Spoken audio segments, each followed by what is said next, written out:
Assalamualaikum warahmatullahi wabarakatuh. Halo teman-teman, apa kabarnya kalian? Semoga sehat selalu ya. Sebelumnya, perkenalkan nama saya Septia Nur Aini, NPM 20194064054041. Saya dari Fakultas Keguruan dan Ilmu Pendidikan Universitas Muhammadiyah Pringsau Lampung, program studi PGSD. Di sini saya bersama teman-teman saya. Yang pertama ada Dinda Melia Saputri, kemudian Elisa Fitri, ada Murti Wulandari, Nur Eliza Fauzia, Rindi Zafira Ramadhani, dan yang terakhir ada Zulkifli. Di sini kami akan menyampaikan materi dengan judul pemanfaatan hasil evaluasi dan refleksi pelaksanaan evaluasi. Yang pertama yaitu pentingnya memanfaatkan hasil evaluasi. Salah satu manfaat hasil evaluasi yaitu untuk memberikan umpan balik atau feedback kepada semua pihak yang terlibat dalam pembelajaran. Yang terlibat dalam pembelajaran itu yaitu ada pendidik dan peserta didik, baik dilakukan secara langsung maupun tidak langsung. Umpan balik dapat dijadikan sebagai alat bagi guru untuk membantu peserta didik agar kegiatan belajarnya menjadi lebih baik dan meningkatkan kinerjanya. Kenapa dikatakan supaya kegiatan belajarnya menjadi lebih baik? Karena dalam proses pembelajaran itu tidak semua peserta didik bisa atau mampu memahami dalam materi yang disampaikan di hari itu. Jadi, apabila ada sebuah evaluasi, pendidik itu mengerti mana peserta didik yang sudah memahami dan mana yang belum memahami. Dan apabila ada yang belum memahami, pendidik itu bisa memberikan sebuah penjelasan materi supaya peserta didik yang belum memahami bisa memahami dan bisa menyesuaikan dengan peserta didik yang lainnya. Crux 2001 menyimpulkan agar umpan balik dapat bermanfaat untuk memotivasi peserta didik.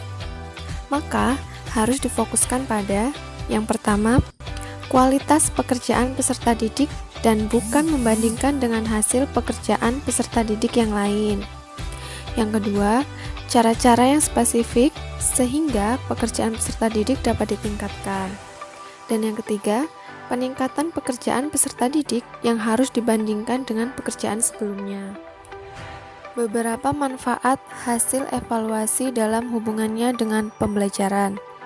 Yang pertama, untuk perbaikan rencana pelaksanaan pembelajaran.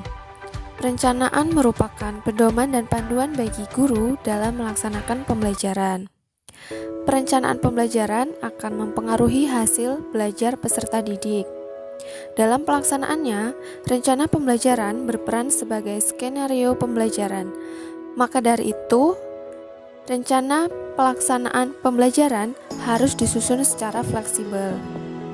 Tujuan memberitahu siswa tentang hasil pembelajaran yaitu untuk mengetahui sejauh mana materi pembelajaran yang sudah peserta didik ketahui dan apa yang harus peserta didik lakukan.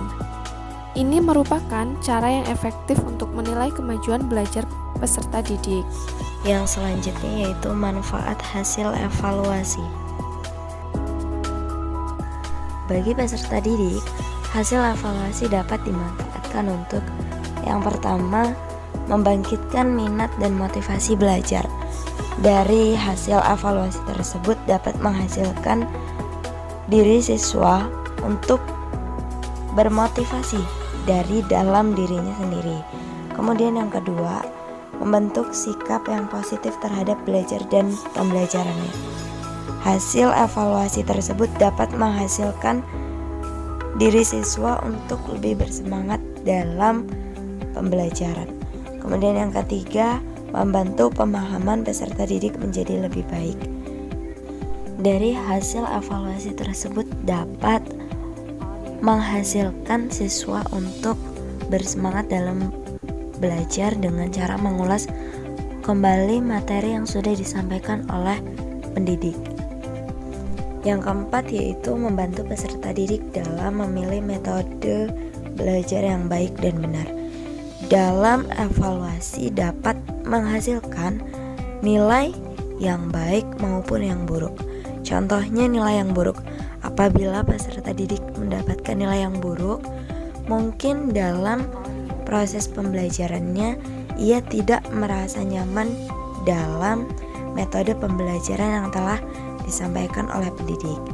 Dan dalam pertemuan selanjutnya, pendidik akan lebih menekankan dan memberikan metode pembelajaran yang berbeda supaya peserta didik lebih nyaman dan bisa lebih memahami materi yang telah disampaikan oleh peserta didik. Yang kelima yaitu mengetahui kedudukan peserta didik di dalam kelas. Maksud dari ini yaitu evaluasi itu menjadi bahan uji peserta didik yang manakah yang sudah memahami dan manakah yang belum memahami. Seperti itu. Bagi guru, hasil evaluasi dapat dimanfaatkan untuk yang pertama, sebagai promosi peserta didik, seperti kenaikan kelas atau kelulusan.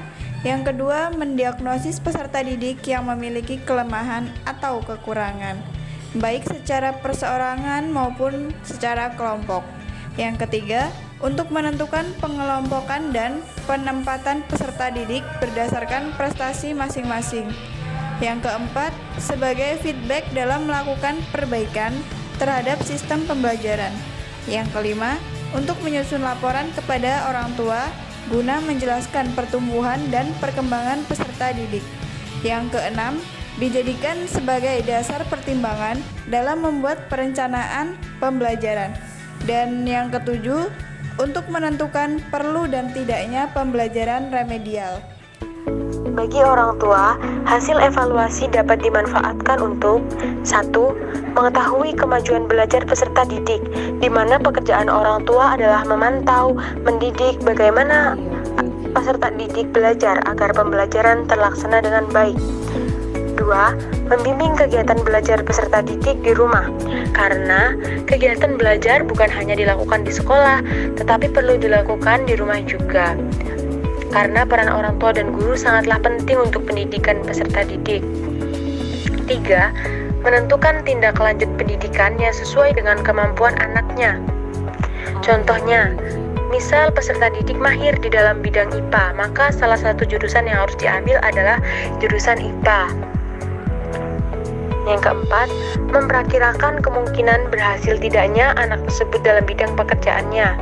Nah, di sini seorang orang tua harus cerdas dalam membimbing dan mengarahkan anak dalam hal positif, agar anak bersemangat dan mampu mewujudkan cita-citanya di dalam bidang pekerjaannya.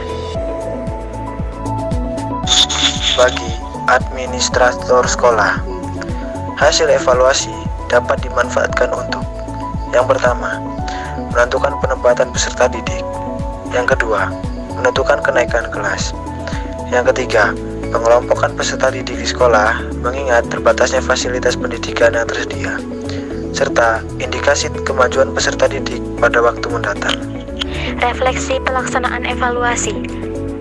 Dalam melaksanakan evaluasi pembelajaran, sering ditemukan berbagai kekurangan atau kelemahan, mulai dari tahap perencanaan, pelaksanaan, maupun penyusunan laporan.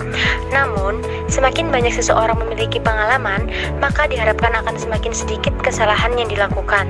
Pepatah lama mengatakan, experience is the best teacher. Hal ini berdasarkan suatu pemikiran bahwa seseorang tidak akan melakukan kesalahan yang serupa pada kegiatan evaluasi berikutnya. Oleh sebab itu, untuk mencapai suatu kesuksesan, belajarlah dari pengalaman masa lalu sebagai bahan perbaikan.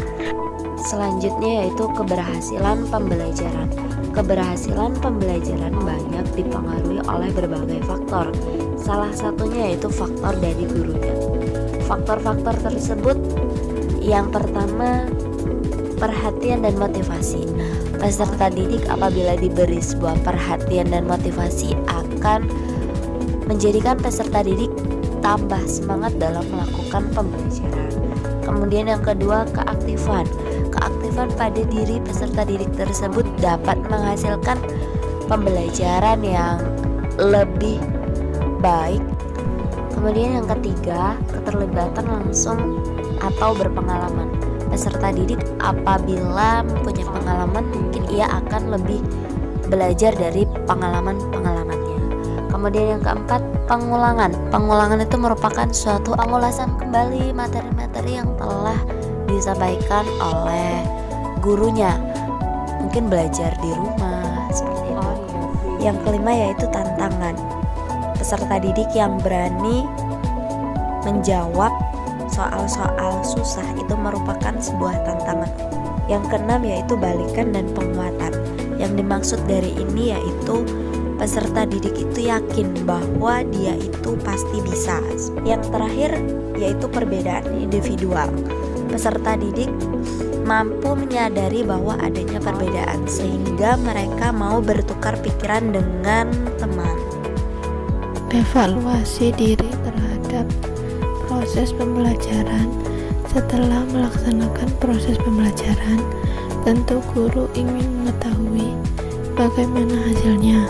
Salah satu cara yang harus dilakukan adalah dengan cara mengevaluasi diri sendiri secara jujur, objektif, dan komprehensif.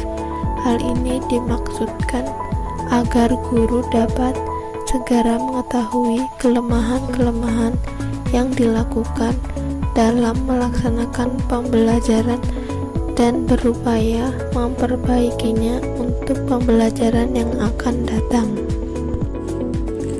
Faktor-faktor penyebab kegagalan dan pendukung keberhasilan dalam pembelajaran.